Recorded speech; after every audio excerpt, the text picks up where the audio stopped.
नमस्कार. मी ऐश्वर्या दर्शन क्षीरसागर. तुम्ही माझ्याबरोबर शिकत आहात आय कॅन ट्रेनिंग इन्स्टिट्यूटमध्ये मंथन या परीक्षेचा अभ्यासक्रम. तर आपण पाहिलं मागच्या व्हिडिओमध्ये आपण पाहिलं होतं की मराठी आणि बुद्धिमत्ता चाचणी या विषयांवरतीचे लेक्चर्स. तर बुद्धिमत्ता चाचणीमध्ये आपण पाहिलं होतं की बुद्धिमत्ता चाचणीमध्ये दिलेले सूचना, त्याचं पालन कसं करायचं, त्याच्यानंतरनं सरळ सरळ सोपे प्रश्न थोडेसे वेगळे विचार करून कसं उत्तरं द्यायची. त्यानंतर आपण पाहिलं आरशातील प्रतिमा, पाण्यातील प्रतिमा या प्रकारचे बरोबर समसंबंध, परत वर्गीकरण यासारखे विषय आपण त्या व्हिडिओमध्ये पाहिलेत. आता आपण थोडंसं पुढं जाणार आहोत. एका पुढच्या विषयाला सुरुवात करतोय आणि तो आहे इंग्रजी. इंग्रजी म्हणली की सगळ्यांना थोडीफार ही भीती वाटतेच की आपलं चुकेल का, आपलं हे बोलता येईल का. पण तसं काही नसतं. इंग्रजी हा विषय जर तुम्ही पहिल्यापासून अगदी व्यवस्थितपणे समजून घेतला तर सगळ्यात सोपा विषय हा इंग्रजी असतो. तर आपण आज सुरुवात करत आहोत इंग्रजी या विषयातील लेटर्सपासून. म्हणजेच काय तर आपल्या मराठीमध्ये जशी मुळाक्षरं आहेत आ इ ई पासनं ते क ते ज्ञ तसंच इंग्रजीमध्ये जे लेटर्स आहेत, लेटर्स ऑफ द अल्फाबेट्स, त्यांनाच आपण मराठीमध्ये मूळाक्षरे सुद्धा म्हणतो. तर त्याचं काय आहे, associating the name of letters with its sounds. म्हणजेच काय तर आपल्याला माहिती आहे म्हणजे आ असेल तर ते आई झालं, पण तोच जर क बरोबर लागला तर ते का असं होतं. ई जी आहे ती क बरोबर लागले तर की होती. तेच फक्त इंग्लिशमध्ये कसं करायचं तर ते आपण इथे पाहणार आहोत. पाहूयात. इंग्रजी भाषेत साधारणपणे 26 मुळाक्षरे आहेत. या मुळाक्षरात काही शब्दामध्ये वेगवेगळे ध्वनी असतात आणि त्या शब्दांनुसार त्यांचा उच्चार बदलतो. मुळाक्षरांचा हा उच्चार एका बहुतांशी विशिष्ट पद्धतीने होतो. तर तो कसा होतो तर आपण पाहू शकतो. लेटर बी असेल तर तो ब, जी असेल तर ग ही होतो आणि ज ही होतो. एल असेल तर ल होतो आणि ळ सुद्धा होतो. क्यू असेल तर क आणि क्व हे जोडाक्षर सुद्धा होतं. व्ही असेल तर व आणि व्ह हे सुद्धा होतं. झेड असेल तर झ, सी असेल तर क सुद्धा होतं आणि स सुद्धा होतं. आता याच्यामध्ये दोन्हीची उदाहरणं आपण पाहणार आहोत. सी पासून कप होतं, मग तिथं क होतोय, पण काही ठिकाणी स होतो. पुढे पाहूया. एच जे आहे ते ह, एम म, आर र, डब्ल्यू व आणि व्ही सुद्धा व. पण काही ठिकाणी आपल्याला शब्दांमध्ये कधी कधी व्ही असतो तर कधी कधी डब्ल्यू असतो. तर ते कुठे असतं त्या अटी आपण पाहणार आहोत. डी साठी ड सुद्धा आहे आणि द सुद्धा आहे. जे साठी ज, एन साठी न, एस साठी स, एक्स साठी जोडाक्षर आहे क आणि स जोडलेलं अक्षर क्स, एफ साठी फ, के साठी क, पी साठी प. आता काही ठिकाणी एफ साठी पी एच सुद्धा वापरलं जातं. त्याच्यानंतर आहे टी साठी ट सुद्धा आहे आणि त सुद्धा आहे. तर आणि वाय साठी आहे य. आता हे झालं जे सरळ सरळ अक्षर आहेत. त्याच्यामध्ये आपण पाहू शकतो काही जोड व्यंजन सुद्धा आहेत. म्हणजेच काय तर भ साठी काय आहे, भ साठी कोणतंही एक ठराविक लेटर नसून बी एच, जसं मी तुम्हाला फ साठी सांगितलं होतं तसंच इथं भ साठी आहे. ख साठी आहे के एच. छ जो आहे तो सी डबल एच म्हणजे सी एच एच असा आहे. फ साठी आहे पी एच.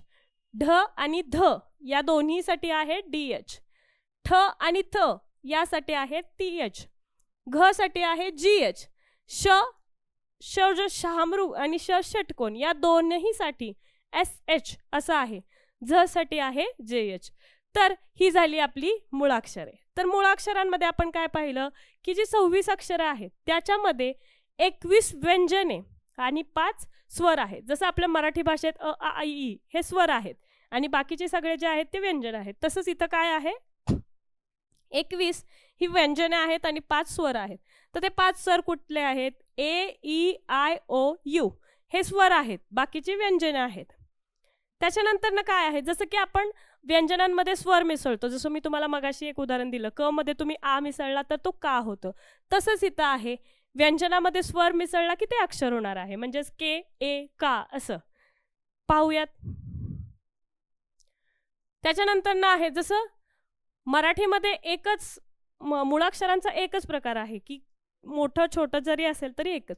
इथे फक्त थोडंसं वेगळं आहे. इथे काय आहे तर इथं कॅपिटल लेटर्स पण आहेत आणि स्मॉल लेटर्स पण आहेत. आता कॅपिटल लेटर्स आणि स्मॉल लेटर्स म्हणजेच काय तर लहान लिपीतील आणि मोठ्या लिपीतील लेटर्स. तर मोठ्या लिपीतील लेटर्स जे आहेत ती आपण जनरली पाहिली आहेत ABCD Z पर्यंत. तीच लेटर्स स्मॉल लेटर्समध्ये कशी लिहिली जातात. काही लेटर्स आहे अशीच राहतात, जसं की आपण पाहू शकतो C आहे, त्याच्यानंतरनं K आहे. फक्त थोडासा फरक होतो. तर काय तर Kची जी पहिली लाईन आहे ती मोठी राहते आणि पुढच्या ज्या लाईनी आहेत त्या छोट्या होतात. त्याच्यानंतर आपण पाहू शकतो O तसाच आहे, P तसाच आहे. फक्त जे 3 लाईनवरती जो पहिला P लिहिला जातो तोच नंतरनं स्मॉल लेटर्समधला P खालच्या 3 ओळींमध्ये लिहिला जातो. त्याच्यानंतरनं सही तसंच आहे, U, V, W, X, Z. वायमध्ये थोडासा फरक आपल्याला जाणवतो. वायमध्ये काय आहे तर कॅपिटल लेटर्समध्ये सरळ लाईन आहे आणि स्मॉल लेटरमध्ये थोडीशी लाईन कर्व होते.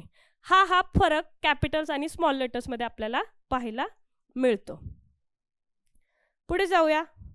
पुढचा टॉपिक आहे writing the letters of alphabet properly. म्हणजेच काय आपण क ते ज्ञ ज्यावेळेस लिहितो त्यावेळेस आपण सर्वात पहिले काय करतो, जर अक्षर लिहितोय तर त्याच्या आधी ते अक्षर लिहून घेतो. त्यातील जी उभी रेष आहे ती पहिली काढतो, नंतरनं ज्या वाट्या आहेत त्या काढतो. त्याचप्रमाणे आणि नंतरनं शेवट आपण अक्षरावरती लाईन मारतो. तसंच इंग्लिशमध्ये काही लेटर्स जे आहेत ते लिहिण्याची एक पद्धत आहे. तर ती कुठली आहे ती पहिले आपण पाहणार आहोत. आणि सर्वात पहिले आपण पाहणार आहोत कॅपिटल्स लेटर्स लिहिण्याची पद्धत. तर याच्यामध्ये सगळे लेटर्स दिलेले आहेत A to Z. आता A जो आहे तो कसा लिहिला गेला आहे तर पहिली जी लाईन आहे ती स्लॅन्ट लाईन आहेत, दोन्ही स्लॅन्ट लाईन आहेत आणि एक स्लिपिंग लाईन आहे. तर म्हणजेच काय तर एक स्लॅन्ट लाईन जी वरून खाली होते, दुसरी त्याला जोडून दुसरी आणि तिसरी त्या दोन्हीच्या मध्ये. याच प्रकारे ही सगळी लेटर्स या प्रकारे लिहिली गेली आहेत. याच्यामध्ये तुम्ही पाहिलं तर कर्व जे आहेत ते वरूनच सुरुवात होते आणि मग खाली संपतात. असं कुठंच झालेलं नाही की कर्व जो आहे तो खालून वर गेलेला आहे. पहिला कर्व हा वरून खाली चाललेला आहे. आपण इथं पाहू शकतो एसला पण तसंच आहे. आणि त्याच्यानंतरनं दुसरा कर्व जिथं पहिला संपलाय तिथून दुसरा चालू झालाय. यू मध्ये सुद्धा तसंच आहे. पहिला कर्व आलाय तो जिथे संपलाय तिथून दुसरा कर्व चालू झालेला आहे. ओळीमध्ये सुद्धा तुम्ही पाहिलं असेल तर ज्या लाईन्स आहेत उभ्या त्या सुद्धा वरून खाली चाललेल्या आहेत. कोणतीही लाईन खालून वर अशी गेलेली दिसत नाही. एम मध्ये सुद्धा पाहू शकता तुम्ही पहिली लाईन, नंतरनं परत वरच्याच पॉईंटवरनं दुसरी लाईन, त्याच्यानंतरनं त्याच पॉईंट नंतर पुढची लाईन आणि चौथी लाईन. या प्रकारे जे आपण पाहतोय तर हे कर्व लाईन्स जे काय आहे ते वरून खाली म्हणजेच या पद्धतीने लिहिलं गेलेलं आहे. हे झालं कॅपिटल लेटर्सचं. असंच सेम जे आहे ते स्मॉल लेटर्स. आता स्मॉल लेटर्समध्ये काय पाहतोय आपण, ए चेंज झालाय, बी चेंज झालाय, डी चेंज झालाय. तर कसं चेंज झालाय, बी आणि डी हे एकमेकांच्या मिरर इमेज सारखे दिसत आहेत. बरोबर, मिरर इमेज तुम्हाला मी सांगितलंय काय आहे ते. बी कसं आहे तर सरळ लाईन आणि उजवीकडे कर्व, तर डी उलटा आहे, सरळ लाईन आणि डावीकडे कर्व. त्याच्यानंतर आपण पाहू शकतो ई एफ, इथे सुद्धा तसंच आहे. कर्व जो आहे तो वरून सुरुवात आहे आणि खाली संपलेला आहे. तसंच प्रकारे एच सुद्धा लिहिलेलं गेलं आहे. त्याच्यानंतर आपण पाहू शकतो इथे थोडंसं तुम्हाला वेगळं वाटेल कारण की जनरली आपल्या बुकमध्ये आय जो आहे तो या पद्धतीने लिहिला जातो की आपण जर नॉर्मली लिहायला गेलो तर आपण आय जो कॅपिटल लेटर मधला आहे तो या पद्धतीने लिहितो, पण आपल्या बुकमध्ये जनरली या पद्धतीने लिहिला जातो. तर ते प्रत्येक ठिकाणी आपल्याला ओळखता आला पाहिजे. आता इथे जो आय दिसतोय तो आय नसून स्मॉल लेटर मधला एल आहे आणि स्मॉल लेटर मधला आय जो आहे तो इथं दिलेला आहे. त्याच्यानंतर आपण पाहू शकतो ओ पी क्यू, पी आणि क्यू हे दोघं एकमेकांचे मिरर इमेज सारखे आहेत जसं आपलं बी आणि डी होतं. त्याच्यानंतर आर एस, एस आहे तसाच आहे, बदललेला नाहीये. टी जो आहे तो तुम्ही पाहू शकता, तुम्हाला जनरली असं वाटेल की हा जे सारखा दिसतोय, फक्त जे सरळ जेचा कर्व जो आहे तो उजवीकडे आहे आणि टीचा जो आहे तो डावीकडे आहे. हा फरक थोडासा इथे आहे. U V W x Y Z या प्रकारे आपण हे लेटर्स स्ट्रोक्स कसे लिहायचे हे पाहणार आहोत. मी तुम्हाला हे सांगण्याचं कारण असं की आपल्याला आपल्या पेपरमध्ये कोणत्या अक्षराचे स्ट्रोक्स बरोबर आहेत, कोणत्या अक्षराचे स्ट्रोक्स बरोबर नाहीत हे आपल्याला ओळखायला प्रश्न आहे. तर यासाठी आपल्याला हा अभ्यास करणं खूप गरजेचं आहे. आणि नेहमी एक लक्षात ठेवायचं, कर्व जो आहे तो वरून खाली आणि लाईन सुद्धा जे आहे ते वरून खालीच येणार आहे, उलट कोणतंही झालेलं नाहीये. त्यानंतर आपण पुढचं पाहणार आहोत. आता आपल्याला A to Z लेटर्स तर माहिती आहेत, पण ही जी अल्फाबेट लेटर्स आहेत, arranging the letters of alphabet म्हणजेच काय, तर मुळाक्षरे वर्णानुक्रमे मांडणे. वर्णानुक्रमे म्हणजेच काय, तर ABCDEFGHI JKLM NOPQRSTUVWXYZ हे जे आहे ते याच पद्धतीने लिहिणे. म्हणजे कोणतंही लेटरमध्ये आधी न लिहिता जसं ते क्रमानुसार आहे त्याच पद्धतीने लिहिणं म्हणजेच इंग्रजी मुळाक्षरांचे क्रमबद्ध लेखन करणे. म्हणजेच काय, तर त्यांचा जो क्रम आहे तो त्याच पद्धतीने लिहायचा आहे. पाहूयात. आता इथं दिसत असेल तुम्हाला UVWX. जर आपण अल्फाबेट्समध्ये पाहिलं तर UVWX हा क्रम बरोबर आहे. त्याच्यानंतर ना आहे MNOP हा सुद्धा क्रम बरोबर आहे. त्याच्यानंतर ना आहे TUVW असतं, पण इथं जरा उलटं झालंय. TU बरोबर आहे पण V लास्टला गेलाय आणि Y पुढे आलाय, म्हणजेच इथं क्रम हा चुकलेला आहे. यालाच म्हणायचं arranging the letters of alphabet. त्याच्यानंतर ना आपण जे 4 टॉपिक आत्ता पाहिलेत त्याच्यावरती आपण थोडेसे एक्झाम्पल पाहणार आहोत. पाहूयात. पहिलं एक्झाम्पल आहे विच लेटर हॅज ह साऊंड. तर असं कोणतं लेटर इंग्लिशमध्ये आहे ज्याचं साऊंड जे आहे ते ह असतं. तर तुम्हाला सांगितलं होतं मी एच जे लेटर आहे एच सेज ह. एच फॉर हॉर्स म्हणजेच काय, हॉर्स ह. जिथे आपला ह साऊंडचा उच्चार होतोय तिथं आहे एच, म्हणजेच एच लेटर हे आपलं आन्सर असणार आहे. Which of the following words begins with capital letter. आता तुम्हाला मी कॅपिटल लेटर स्मॉल लेटर सांगितलं आहे, त्याच्यामध्ये आपण पाहूया की कोणता जो वर्ड आहे त्याचं पहिलं लेटर हे कॅपिटल आहे. तर ते कुठे पाहूया. इथे पेन पी जो आहे तो पी मोठ्या लेटर सारखा दिसतोय, पण तो जो लिहिलाय त्याचा स्ट्रोक जो आहे पहिला तो खाली आलाय, इथे आलाय, त्याच्यामुळे हे जे आहे ते स्मॉल आहे. दुसऱ्यामध्ये आय जो आहे तो स्मॉल मध्ये आहे. सी मध्ये सुद्धा डी जो आहे तोही स्मॉल मध्ये आहे.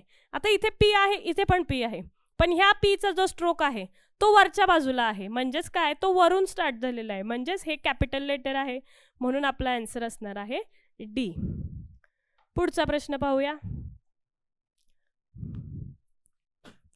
पुढचा प्रश्न आहे find the letter from the given shape. आता इथं आपल्याला काही शेप्स दिलेत. एका ठिकाणी स्टार आहे, एका ठिकाणी डिव्हिजनचं साइन आहे, एका ठिकाणी असंच कर्व आहे आणि दुसरं आहे एक शेप.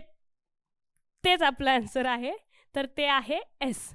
याच्यामध्येच आपल्याला जे आपलं लेटर आहे ते दिसत आहे. याच्यामध्ये कोणतंही लेटर दिसत नाहीये, याच्यामध्येही कोणतं दिसत नाहीये. याच्यामध्ये एक असं दिसतोय पण हा उलटा एस होतोय, जो की आपलं लेटर होऊ शकत नाही. फोर्थ क्वेश्चन पाहूया.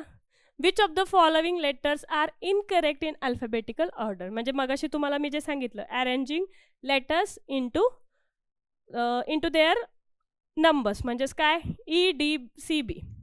आता हे जे आहे पहिला ऑप्शन EDCB हे उलट लिहिलंय, पण लिहिलंय म्हणजेच काय की बी नंतर न सी नंतर डी आणि ई, म्हणजे हे क्रमामध्ये आहे फक्त ते उलट्यामध्ये आहे, फक्त एवढाच प्रॉब्लेम आहे. त्याच्यानंतर पाहूया PQRS हे पण आहे, दिसतानाच दिसतंय. MNOP हे सुद्धा आहे, फक्त इथं जे आहे ते सी नंतर क्यू आलंय, क्यू नंतर आर, आर नंतर टी आलंय, जे की करेक्ट अल्फाबेटिकल ऑर्डरमध्ये नाही आहे. पुढचा प्रश्न पाहूया. जसं मी तुम्हाला मगाशी सांगितलं की आपल्याला स्ट्रोक्ससाठी क्वेश्चन्स विचारले जातात, तर ते हे आहे. पाहूया याच्यामध्ये काय दिलंय. पहिल्यामध्ये आपण पाहू शकतो एफ जो आहे तो त्याची लाईन जी आहे, म्हणजे त्याची जी स्टँडिंग लाईन आहे त्याचा ॲरो इथं आहे म्हणजे अशा प्रकारे आहे. तर मी तुम्हाला पहिल्याच याला सांगितलं होतं की जे स्ट्रोक्स असतात, स्टँडिंग लाईन्स असतात, त्या वरून खाली येतात. म्हणजेच बाकी ठिकाणी पाहूया, कर्व वरून खाली आलेला आहे. इथे सुद्धा एनची लाईन जी आहे ते वरून खाली, आणि एच्या ज्या स्टँडिंग लाईन्स, स्लँट लाईन्स आणि स्लीपिंग लाईन त्याही करेक्ट आहेत. म्हणजेच आपलं जे आहे, जे इथे क्वेश्चन असा हवा होता की इनकरेक्ट, आणि ते जे आहे ते आन्सर आहे आपलं ए. तर हे झालं आपले इंग्लिशची एक थोडीशी ओळख. आता थोडंसं आपण पुढे जाणार आहोत. आता आहे वोकॅब्युलरी. वोकॅब्युलरी म्हणजेच काय, तर इंग्लिशमध्ये आपल्याला जसं आपली मराठीमध्ये डिक्शनरी असते, मराठीमध्ये एक शब्दकोश असतो ज्याच्यामध्ये आपल्याला शब्दांची माहिती कळते, कोणत्या वस्तूला काय म्हणतात हे कळतं, कोणत्या वस्तूचं पहिलं अक्षर कोणतं आहे हे आपल्याला शिकायला मिळतं. तसंच इंग्लिशमध्ये जे आहे ते आहे वोकॅब्युलरी. तर काय आहे, writing simple familiar words using the given clues. म्हणजेच काय, जर आपल्याला काही क्लू दिला असेल, म्हणजेच आपण पाहू शकतो मराठीमध्ये की आपण ज्याच्यामध्ये पाणी साठवतो मग ते काय असतं, बकेट असतं, माठ असतं, त्या पद्धतीनेच इथे काही क्लू दिलेले असतील त्याच्यावरून आपल्याला काय करायचं आहे, तर इंग्लिशचा वर्ड लिहायचा आहे. त्याच्यामध्ये पाहूया पहिला जो क्वेश्चन आहे, we use this things for reading. तर रीडिंगसाठी काय वापरतो, रीडिंग म्हणजे काय करतो, तर वाचन करतोय. वाचनसाठी आपण काय वापरतो, आईज वापरतोच, बट आपल्याला इथं विचारले thing, not a body part. So इथं थिंग जे आहे ती असणार आहे बुक. बुकमध्येच आपण वाचन म्हणजेच रीडिंग करतो. त्याच्यानंतर पुढचं आहे, we use this thing for dust cleaning. जे की जनरली आपण रोज आपल्या घरात पाहतो, यूज करतो. डस्ट क्लिनिंगसाठी जे यूज केलं जातं ते असतं ब्रूम. ब्रूम याचाच अर्थ आहे झाडू, जो की आपण रेग्युलरली यूज करतो. हे झाले सिंपल क्वेश्चन. त्याच्या पुढचा पॉइंट पाहूया, writing related words with the given clues. म्हणजे जसं आपल्याला वरती क्लूज दिले होते तसंच खाली काही काही क्लूज दिलेले असतात. अशाच प्रकारचे क्वेश्चन्स आपल्याला पहिल्या पार्टवरती असतात. Which word from the following is related with sound. म्हणजे या 4 ABCD या ऑप्शन्सपैकी कोणता वर्ड जो आहे तो साऊंड याच्याशी रिलेटेड आहे. तर पहिला आहे आईज. आईज आणि साऊंडचं काही रिलेशन नाही आहे. हँड्स आणि साऊंडचं सुद्धा काही रिलेशन नाही. इयरचं आणि साऊंडचं रिलेशन आहे. कसं, तर आपण साऊंड जो आहे तो इयर म्हणजेच कानाने ऐकतो, म्हणून इयर जे आहे ते असणार आहे. नोजचं आणि साऊंडचं काहीही रिलेशन नाही आहे, म्हणजेच आपला आन्सर असणार आहे इयर. त्याच्यानंतर पाहूया, रायटिंग फॅमिलियर वर्ड्स करेक्टली. म्हणजेच काय, तर जे काय काय वर्ड्स आहेत फॅमिलियर म्हणजे जे ओळखीचे शब्द आहेत तर ते करेक्टली कसे लिहायचे हे आपण पाहूया. प्रश्न आहे, which word is used for writing. म्हणजेच कोणताही इथं ऑप्शन्स वेगळे आहे. Which word is used for writing, question जरा वेगळा असला हवा आहे इथं. Which word is used for smelling. म्हणजेच काय की स्मेल करण्यासाठी कोणतं वर्ड करेक्ट आहे आणि त्याचं करेक्ट स्पेलिंग आपल्याला इथं लिहायचं आहे. तर पहिलं आहे FLOWAR, जे की रॉंग आहे. FLOVER हे सुद्धा रॉंग आहे. FLAUVER हे सुद्धा रॉंग आहे. FLOWER ज्याचा अर्थ होतो फूल, जे की आपण यूज करतो स्मेलिंगसाठी. त्यामुळं आपलं करेक्ट आन्सर जे आहे ते असणार आहे फ्लॉवर. पुढचं पाहूया. पुढचा पॉइंट जो आहे तो आहे को रिलेटिंग वर्ड्स विथ पिक्चर्स. म्हणजेच काय, तर आपल्याला काही पिक्चर्स दिले असतील तर त्याच्यानुसार आपल्याला ते पिक्चरमध्ये नक्की काय आहे ते रिलेट करायचं आणि तो वर्ड आपल्याला गेस करायचा आहे. तर त्याचं काय आहे, चित्र व शब्द यांचा सहसंबंध. पाहूया, पहिलं जे आहे ते,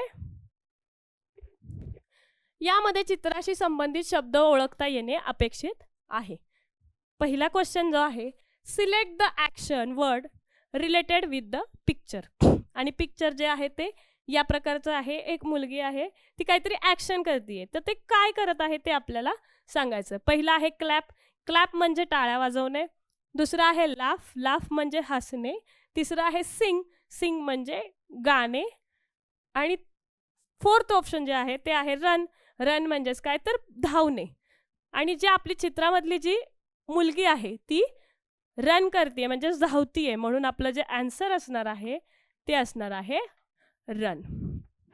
त्याच्यानंतर ना तसंच काहीचा प्रश्न आहे पुढचं टॉपिक. जसं आपण आता पाहिलं की एका पिक्चरवरनं आपल्याला तो वर्ड रिलेट करायचा, त्याचप्रमाणे वस्तू व चित्रांना समर्पक नावं देणे म्हणजेच काय तर आपल्याला चित्र काही दिलेले असतील, काही थिंग्स दिलेले असतील, तर त्या ओळखून त्याच्याबद्दलचं नाव आपल्याला लिहायचंय. तर आपण पाहूया naming object, things and pictures. तर त्यातलं पहिलं आहे name the thing in picture, म्हणजे या पिक्चरमध्ये काय आहे, तर हे कशाचं चित्र आहे हे आपण ओळखायचंय. तर हे कशाचं चित्र आहे हे सगळ्यांनाच माहिती आहे, हे आहे बॅट. त्याच्यानंतर पुढे पाहूया, आता थोडासा एक वेगळा टॉपिक आलाय.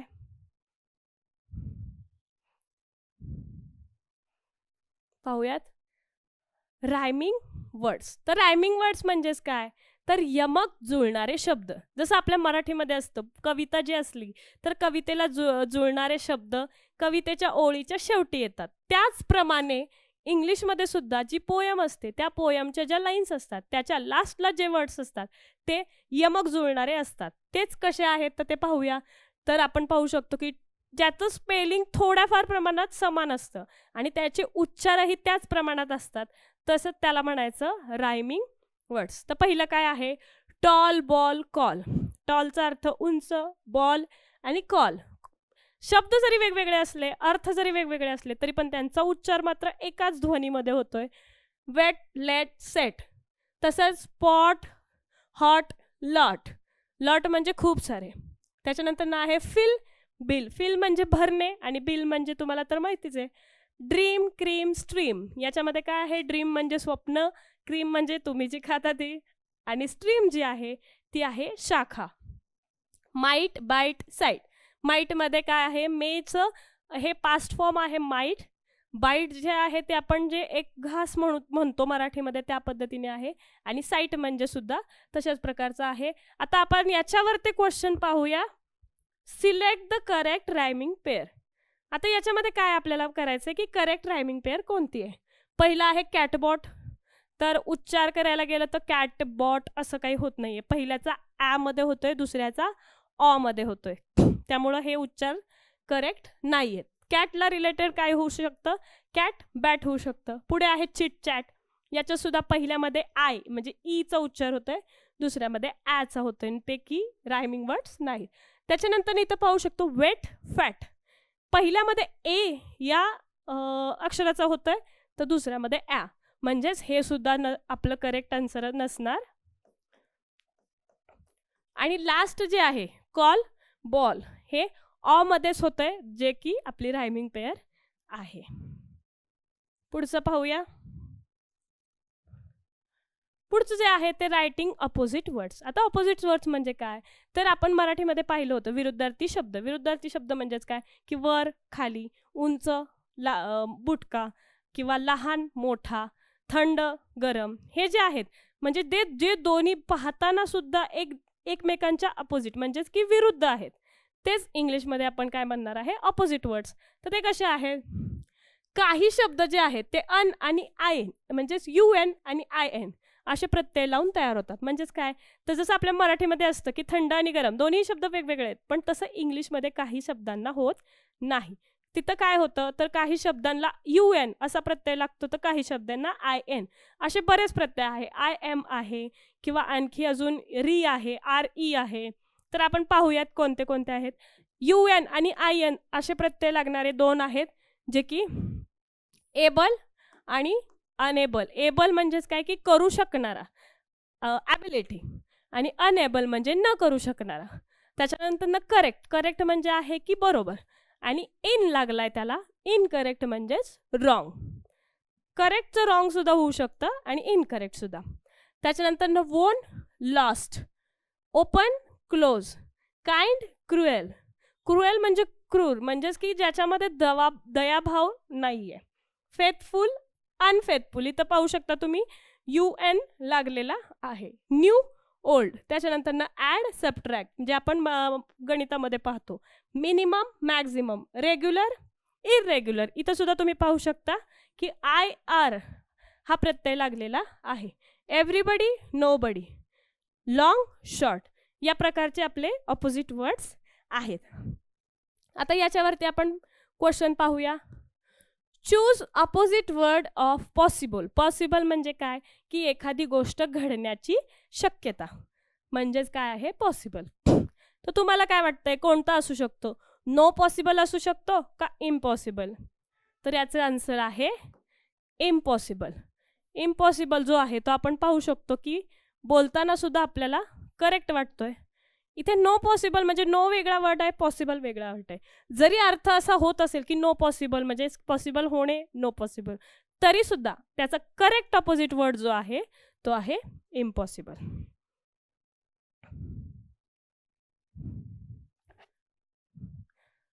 तर आत्ता जे आपण पाहिलं हे होतं आपल्या इंग्लिशचं व्होकॅब्युलरी आणि त्याच्या आधी आपण पाहिलं की लेटर्स आणि साऊंड, त्यांचे साऊंड कसं प्रोनाऊन्सिएशन करायचं, कसे वाचायचे, हे सगळं आपण आत्ता पाहिलं. तर मला अपेक्षा आहे की तुम्हाला हे सगळं समजलं असेलच आणि जरी नसेल समजलं तरीसुद्धा तुम्ही कमेंट बॉक्समध्ये टाईप करायला विसरू नका. आणि व्हिडिओ आवडला असल्यास आयकॉनच्या पेजला लाईक करायला विसरू नका. लाईक करा, शेअर करा आणि सबस्क्राईब करा. थँक्यू.